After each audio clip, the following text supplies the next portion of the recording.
Plastikkens kredsløb. Når marint affald ender i havet, bliver det ofte forvekslet med mad af de små fisk. Når de små fisk bliver spist af de større fisk, ender plastikken så i deres system. Og til sidst ender det hos os mennesker, når vi spiser fiskene.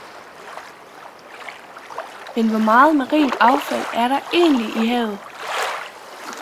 Mængden af plastik er ekstrem. Af de ca. 200 milliarder tons plastik, mennesker producerer hvert år, ender ca. 10% i havet. Nogle steder er det blevet til store affaldssøer. Søerne tiltrækker dyr, som så spiser plastikken. Dette får giftige stoffer til at cirkulere rundt i vores fødekæde. Ca. 70% af Stillehavet er gået hen og blevet en stor losseplads, hvor dette svarer til et så stort område som Afrika.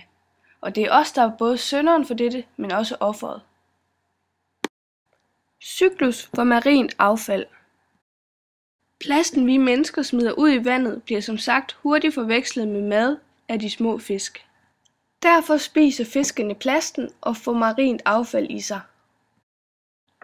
Den lille fisk bliver så spist af en større fisk, som spiser plasten helt uden at vide det. Derefter bliver den store fisk fanget af os mennesker. Fisken bliver så spist af os mennesker, helt uvidende om, at vi nu får plasten i os, som vi selv smed i vandet. Og sådan kører cyklussen konstant, fordi vi mennesker ingen respekt har for naturen og dyrene, samt ingen idé om konsekvenserne, vi selv får af det.